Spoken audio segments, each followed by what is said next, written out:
Function కైనా order చేయండి 8919763872 www.sanatanjal.in. Konark సూర్య దేవాలయం దాదాపు 122 సంవత్సరాల క్రితం ఆలయాన్ని మూసేశారని, అది ఇప్పుడు తెరవబోతున్నారు అని చెప్తున్నారు. ఏంటి అసలు ఆలయ విశిష్టత ఏంటి? ఆ గర్భగుడిలో ఉన్న రహస్యాలు ఏంటి? అసలుకు ఈ ఆలయము గంగవంశీయులైనటువంటి నరసింహదేవుడు నిర్మాణం చేశాడు. Okay, okay. ఈ ఆలయ నిర్మాణం దాదాపు కంప్లీట్ కావడానికి 12 సంవత్సరాలు పట్టింది. బా, ఇందులో 1200 మంది శిల్పులు పాల్గొన్నారు. ఓకే. అంత చేసిన వీళ్ళు ఆ యొక్క గర్భగుడి గోపురం పైన కలశ స్థాపన చేయలేకపోయారు. బా. అప్పుడు రాజు చాలా తీవ్రమైన స్వరంతో అందరినీ మందలించాడు. రేపటి లోపల చేయకపోతే మేము అందరినీ శిక్షిస్తాను అని. అప్పుడు అందరూ భయపడిపోయి కొంచెం దిగాలు పడిపోయారు. ఏంద్రా ఇట్లా. ఈ యొక్క ఆలయం ప్రధాన శిల్పి వచ్చేసి విష్ణు మహారాజ్. ఓకే. ఆయన కుమారుడు కుమారశిల్పి. ఈ కుమారశిల్పి చిన్నపిల్లవాడు అయినా కూడా తన శక్తియుక్తులు ఉపయోగించి అయ్యో మా నాన్నకు చెడపేరు వస్తుంది అని చెప్పేసి ఆయన శక్తియుక్తులతో ఆ యొక్క విమాన గోపురంపై కలశ స్థాపన చేశాడు.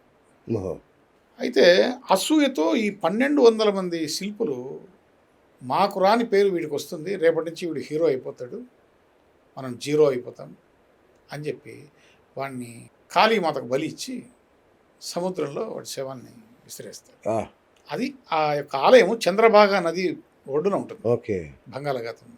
ఈ విషయం తెలుసుకున్నటువంటి తండ్రి విష్ణు మహారాజు చాలా బాధపడిపోయి ఉన్న ఒక్కగానో చనిపోయాడు అని చెప్పేసి తను కూడా వెళ్ళి సముద్రంలో మునిగి ఆత్మహత్య చేసుకుంటాడు. దాని తర్వాత ఈ యొక్క ఆలయం ప్రతిష్ట ఇవన్నీ కూడా జరుగుతాయి. ఓకే.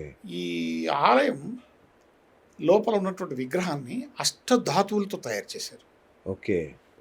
7 గుర్రాలు శిల్పులు చెక్కి నిర్మాణం చేశారు. 24 చక్రాలు పెట్టారు. 24 చక్రాలు అంటే మీకు తెలుసు 24 గంటల ప్రతీక. 7 అశ్వాలు 7 రోజుల ప్రతీక. ఓకే. ఇకపోతే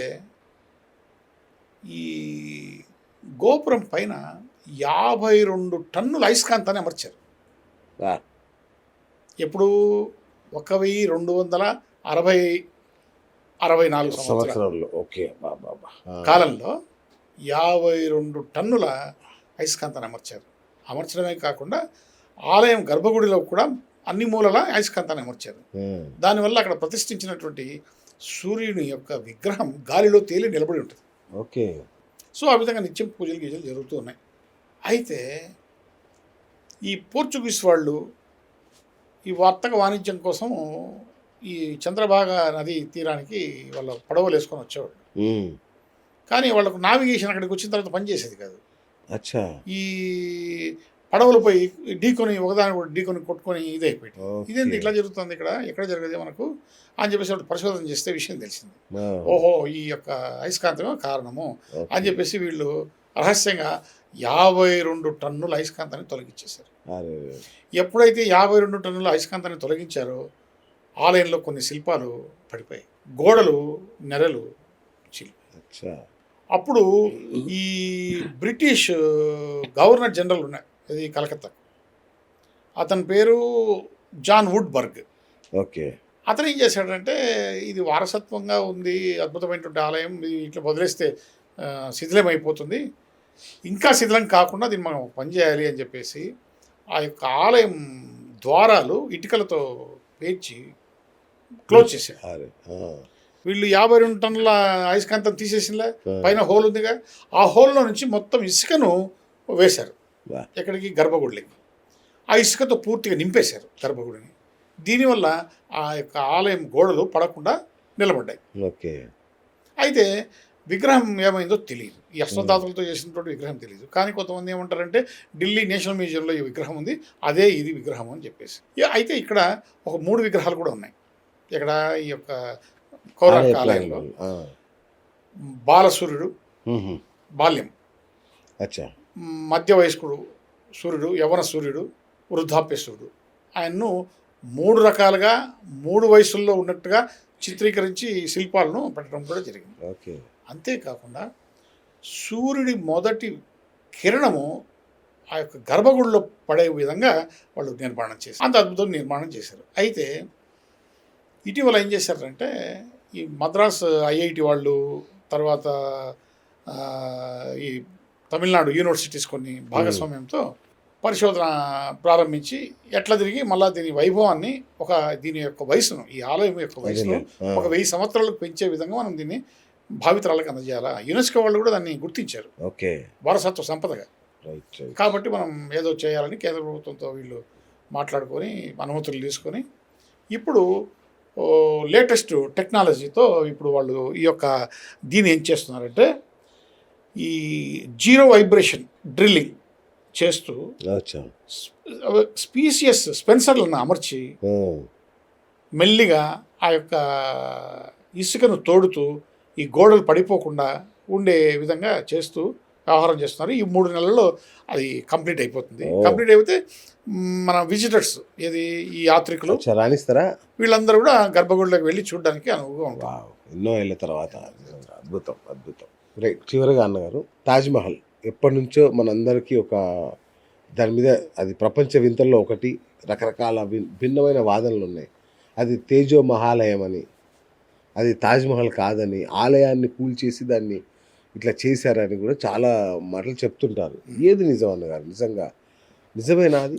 మనము గతంలో తాజ్మహల్ గురించి చాలా క్లుప్తంగా డిస్కస్ చేసుకున్నాం ఒక ఇంటర్వ్యూలో అనుకుంటుంది ఈ ప్రస్తావన. అవునవును, మనం మాట్లాడుకున్నాం. అయితే ఇప్పుడు కొంచెం డీటెయిల్గా మాట్లాడుకోవాల్సిన పరిస్థితి ఏర్పడింది. ఎస్, ఏమైందంటే 2022లో రజనీ సింగ్ అని ఒక వ్యక్తి అలహాబాద్ హైకోర్టులో పిటిషన్ వేశాడు. ఓకే, ఇది తాజ్మహల్ కాదు, దీని పేరు తేజోమహల్.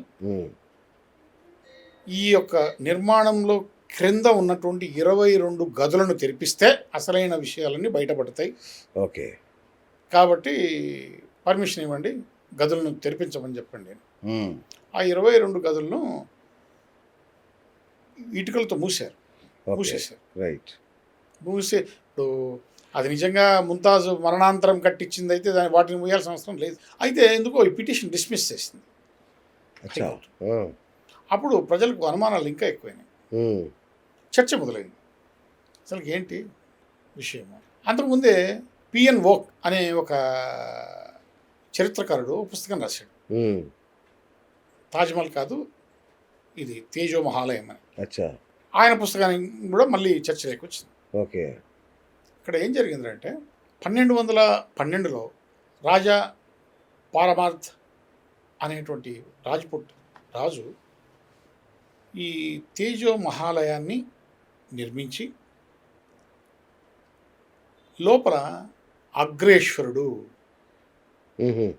అంటే ప్రధానమైనటువంటి ఈశ్వరుడు అగ్రేశ్వరుడు అని ఆయనకు పేరు. దానివల్ల దానికి ఆగ్రా అని పేరు వచ్చింది. నిర్మాణం చేశాడు. దాని తర్వాత రాజా మాన్సింగ్ 16వ శతాబ్దంలో ఆయన పరిపాలనలోకి ఆ ఆలయం వచ్చి వెలసిల్లింది. పూజలు చేసుకున్నారు హిందువులు వెళ్ళి. ఓకే, దాని తర్వాత 17వ శతాబ్దంలో రాజా జైసింగ్ పరిపాలన కాలంలోకి వస్తే అప్పుడు షాజహాను అతన్ని మభ్యపెట్టి ఈ పాలరాతి కట్టడం నాకు కావాలి, దీనికి బదులుగా నీకు ఎన్ని కావాలన్నా చెప్పు, మహల్లు నేను ఇస్తాను. రాజా జైసింగ్ నుంచి ఆ యొక్క తాజ్మహల్ పాలరాతి నిర్మాణాన్ని కట్టడాన్ని తీసేసుకుంది. ఈ ఒప్పంద పత్రం జైపూర్ ప్యాలెస్లో ఇప్పటికీ ఉంది. ఓహో, చూడొచ్చు వెళ్ళి. మరి ఇంకేముంది, దీన్ని సమస్య పరిష్కారం అవుతుంది, కానీ ఎవరికి ఈ సమస్యను పరిష్కారం చేయడం ఇష్టం లేదు. ఎందుకంటే షాజహాన్ ఈ పాలరాతి కట్టడాన్ని నిర్మాణం చేయడానికి 22 సంవత్సరాలు పట్టిందని, అవును, దాదాపు 20,000 మంది కార్మికులు ఇందులో పాల్గొన్నారని, అవును,